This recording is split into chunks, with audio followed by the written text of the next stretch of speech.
Welcome to the Home Business Podcast with Richard Capt'n Henderson, publisher of Home Business Magazine, and Sherilyn Colleen, managing editor. This how-to show helps you successfully operate your home-based business. Greetings and welcome to the Home Business Podcast. I'm Richard Capt'n Henderson, your skipper at Home Business TV. Hey, I'm Lynn, your co-host. Let's secure for C and get underway. Today we are joined by Keith Hall, the president and CEO of the National Association of the Self-Employed, NASE. NASE represents over 27 million independent contractors, solo entrepreneurs, freelancers, small business owners, and the emerging gig economy workers. Self-employed workers have been hit hard or harder than any other economic group in the country. So Keith Hall has some great observations and advice to share with our podcast audience, including an update on small business funding and support during COVID-19. Keith also sees opportunities as many entrepreneurs who have suddenly found themselves in the unemployment line may try to shift into the self-employment line. So hello, Keith Hall. Welcome to the Home Business Podcast. Thank you so much for having me. You guys are doing a great job. Keep up the good work. Thank you. How's it going in Dallas, Texas? That's going great so far. Good weather today. Hopefully most people are healthy and safe, so we got to keep it going. Yeah, it sounds like things are starting to slowly break loose from COVID. So we'll just have to kind of ride that and see how it's going. And self-employment's a big part of this, working from home and everybody kind of finding themselves what it's like to be self-employed, working from home. So we're glad to join you today and get your input on things. Sounds good. So the National Association for the Self-Employed is the largest group representing this niche. Keith, can you please give us a brief overview of NASE? Well, the NASE, the National Association for the Self-Employed, is about 40 years old, which is about the same age as me, if you believe that. But we've been around since 1981. Really just have three things that we concentrate on. One, which is my favorite, and that is we answer questions from small business owners every day. We have an online chat function. The first thing I do every day when I get to work, I log onto the computer and I answer tax questions. I'm a tax guy. But we have experts specializing in legal questions, contract questions, general business, marketing, tax, all that. If you're a small business owner and you have a question, we have an expert that can help with that. And that's my favorite thing that we do every day. We also spend lots of time in DC yelling as loud as we can about small business issues. We do lots of tax stuff. We concentrate on equity in the tax code. We just want small business owners to get a level playing field, if you will. I'd like to believe we were instrumental in making sure the self-employed people were well represented in the PPP program. Everyone's heard a lot about that. So we do lots of stuff in DC. And the third thing we do, which is not as sexy as the first two, but we also provide a number of benefits, discounts, if you will. We take that volume of 27 million small business voices and we go to people like Office Depot, MetLife, TurboTax, QuickBooks, so that as a force, as a large number of people, we hopefully can get a better discount on some of those things that small business needs. That would be like for your members then. Support for small business. Okay. Sorry about that. You know, something I've seen, you've kind of seen the fault line happen with the PPP program is there's a difference in what I call big small business and small business, the small of the self-employed. And see that sometimes the needs are different on what they need. And then you saw in the PPP program that some of the larger, more well-oiled small businesses were able to access that PPP funding, and a lot of the smaller business were left in the dirt. I mean, do you kind of see that fault line and trying to advocate for the small businesses, particularly in DC? I do, and I think that's always been one of the issues that the smallest of small business owners deal with. One thing, which is just a practical issue, is that the smallest business doesn't have a staff of accountants or a CFO. They don't have outside accountants and lawyers typically. So the bigger businesses, even though they may be considered small businesses, they may have 250 employees, but in the definition of small business, they're still a small business. Right. But those entities have a staff of people that when the code came down, when the law was passed, when the president signed the bill, the very next hour they had people working on their PPP application. When you're when you're CEO, you're chief marketing officer, you clean up at night. you didn't have people to help you with that. So there was a practical issue with those businesses getting up to speed on the application. Then I think there was another unfortunate thing, and that is the banks who were tasked with funding these millions and millions of loans. And remember, those people are working from home also. So they're trying to do all of this work. And they had a natural inclination to work on the bigger loans rather than the smaller loans, just because those were more profitable to that bank.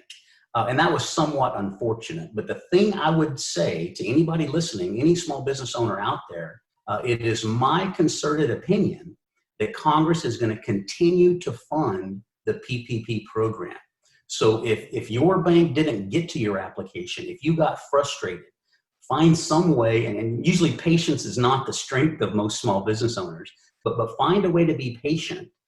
Contact your banker, because there is going to be PP funding for you. So don't give up on that.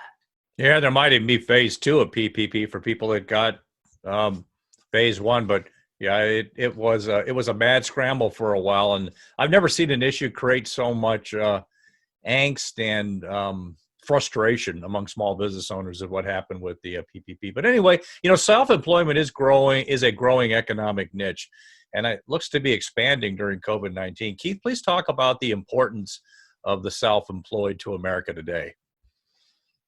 Well, it is the most consistent economic growing force always. Statistically, you go back through every recession, every depression, whatever you want to define down markets, self-employment always has done well, even during those times. Now that may be counterintuitive, but when bigger businesses are laying off workers, they're furloughing workers, people find themselves at home, maybe they got a severance package, and they find themselves with a unique opportunity to pursue that dream they had. They want to make furniture, or they want to be on their own. They want to generate their own company and create their own job. Well, that's the right time for them to do it. So over the years, in those down times, including what we're seeing now during this crisis, the growth in self-employment is even greater. Now, technology, and that is becoming somewhat of a cop-out these days. Everybody talks about technology, but over the last 10 years, 15 years, even in the last 2 or 3, technology has put almost everyone in a position that they can do almost everything from home. And that following up on a question there with technology, has that actually increased the opportunity in that before, as a self-employed, you were limited to your own sphere of influence or what you could do. But now with technology, you can link up with other self-employed and pursue, greater opportunities that would traditionally have been a small office-based company, but you can create that small office working with others, other self-employed, all at remote locations. I think that's absolutely true. And I think that's true on both ends of the spectrum. It makes it easier for the self-employed business owner to provide those services. It also makes it easier for the bigger companies who are looking for independent contractor providers to find people to meet that need. Some of those big companies choose that route because perhaps it's a little less expensive. They don't have employee benefits. They don't have to provide vacation and health insurance. So the growth in self-employment is really happening from both ends because of that technology. The SBA and other government support to businesses for COVID-19 is changing all the time. Keith, do you have any updates to share? Well, talk about updates. That seems to be a moving target. You need to refresh your browser every minute just to see what Congress is going to do next. As we're talking today, there's a round 4 that Congress is working on right now. Much of that may center on providing support directly to individual families as opposed to direct support through businesses. So we'll wait and see how that works. Again, everything that we hear in DC is that there still is a major commitment to supporting small businesses. And to me, this is the most encouraging thing, if one of the silver linings of this cloud that we're living under, and that is whether you lean to the left or lean to the right, whether you consider yourself in the middle, everyone, both sides have come together with an overwhelming response to this crisis. Yeah, that was one of the rare items of bipartisanship you saw both sides of the aisle come together around the SBA and funding these programs. I mean, it just disappeared so quickly, that first phase, and that brought both sides together. Yeah, I want one unique thing I would say about this, and this is unique in the entire history of our country. And through this PPP program, in both of the stimulus packages that we've seen so far, maybe not a lot of the listeners realize this, but for the first time ever, those self-employed business owners that don't have employees, they have net earnings from self-employment. But for the first time ever, those net earnings from self-employment, our earnings as self-employed business owners, are considered on equal ground as money paid to employees. Typically, the programs support payroll tax cuts, payroll tax credits, all those things predicated on having employees. But for the first time ever, the self-employed business owner was included in this stimulus package, which I think is a tremendous step forward for self-employment. Yeah, so Keith, for these millions of entrepreneurs who are seeking this government support post-COVID-19, do you have any additional advice in assessing these funds? Yeah, I think there's two things that come to mind, and this is what's happened over the last 3 weeks, and we kind of alluded to this a little bit earlier, and that is the number one thing that you need to be aware of is this has been, again, an overwhelming response to an overwhelming concern. Think in terms of this, the SBA normally processes about $18 billion in loans in a calendar year. Now they're trying to do $600 billion in loans in about 2 months. And all the people trying to process these, again, these people are working from home just like the rest of us are doing. This is unbelievable. So that leads me back to that piece of advice, which is you got to find some way to be patient. And again, as a self-employed business owner myself, and I know you guys as self-employed business owners, it's hard to be patient. But that's the main trait we need to have, because I am convinced, I am totally confident that Congress will continue to fund the PPP program until all of those applications are satisfied. So from what you're seeing out there, are pretty much all the banks, particularly the larger banks, playing ball now? I heard some major problems with the larger banks servicing the smaller clients, and some were not participating in accessing the PPP. I think most of the banks are on board now to help their clients, but a lot of business owners were in a mad dash to go find more of a community bank when they weren't able to get their loans processed. Yeah, and I totally agree with that. And whether that was a PR issue, whether they took a hit in the media for not recognizing the benefits of small business, certainly the Small Business Administration, both sides of Congress pushed those lending institutions to be more aware of the small businesses. The second funding, phase 3, they called it, the second funding of the PPP program, earmarked a certain amount of the loans for specifically smaller loans. So that was a help as well. Now, I love the big banks. The big banks provide a great service to our country, and I don't mean anything bad to them.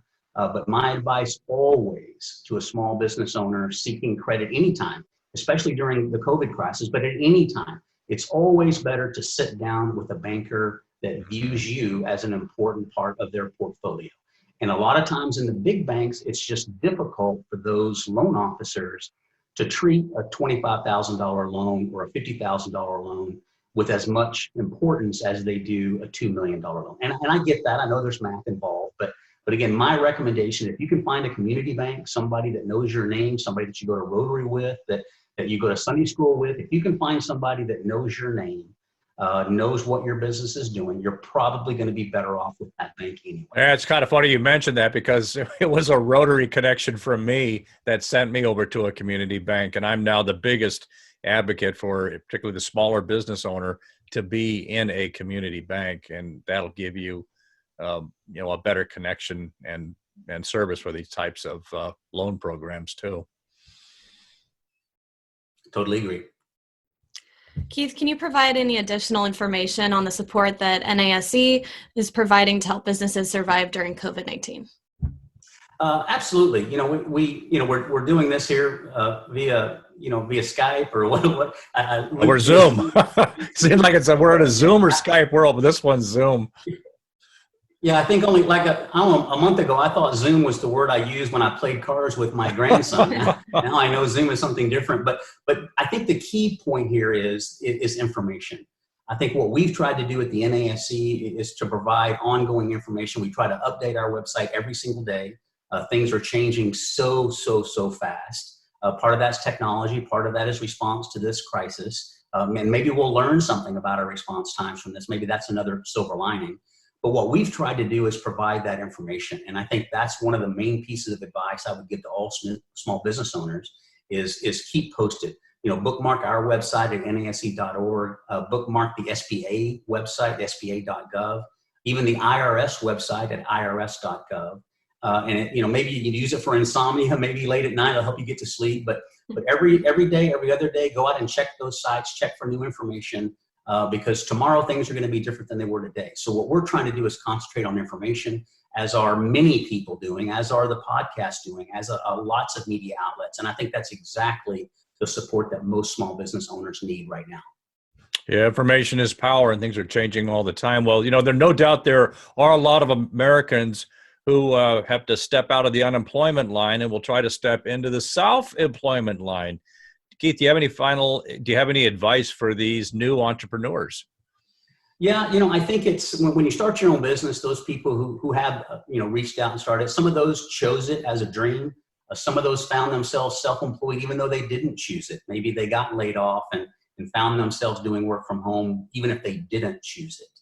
But it is so easy to, it's Saturday night, you get the kids off to bed and you're sitting at the dining room table, you're trying to do your accounting record, you're trying to figure out QuickBooks, you don't know if you need to make an estimated tax payment. It's really easy to feel like you're out there all alone. So the biggest piece of advice I would give us new small business owner is remember that you have resources. Organizations like ours, the SBA provides funding to local small business development centers. There are over 1,100 of those centers that, again, they're funded through the SBA. You can walk into one of those SBDCs, and there are counselors there waiting to help you with business plans, marketing plans, application for a PPP loan. There are resources available. So even if you feel like you're all alone, it's after midnight, again, that Saturday night, always remember, if you forget everything else we talked about today, always remember that you're not alone. Keith Hall, this has been a wonderful discussion on self-employment. Do you have any final tips on how self-employed entrepreneurs can best manage their businesses and survive? Well, again, number one, keep up with the information. It's always changing. Even though it's not our strength as a demographic, be patient with the government. You keep saying that thing about patience, and you're right. Every time you say it, I think about myself. It's just like this lack of patience because you're always got your fingers on what is happening in the business, and it just seems to breed impatience. Yeah, I'm exactly the same. And again, last thing is stay connected. Find your trade organization. Love for you to join our organization. Bookmark that SBA website, IRS website. Stay connected for information. Stay connected looking for your next best customer. And that's the biggest key to success. Yeah, I know. I think it's things are moving in the right direction. Like this morning, trying to keep up on information, I saw that there's some polling is starting to come out on office workers who have been put home based, and a growing percentage of them want to stay home based, and be remote workers. And so, maybe this trend will increase as a result of COVID-19. Yep, and that might be a great thing. Yeah. Well, Keith Hall, thank you for being such a great guest on the Home Business Podcast. Well, thanks so much for having me. This has been great. To learn more about Keith Hall and the National Association for the Self-Employed, visit nasc.org or our podcast website for more information. Thanks for joining us on this episode of the Home Business Podcast. Share your feedback with us on Facebook, Twitter, Instagram, at our website, homebusinessmag.com. Visit the website for information on advertising, subscribe to our newsletter. Please visit our sponsors. For more information, visit homebusinessmag.com or the expo at homebusinessexpo.com. I'm Richard Capt'n Henderson saying anchors away. We'll talk with you soon. Until then, make it a great home-based biz day.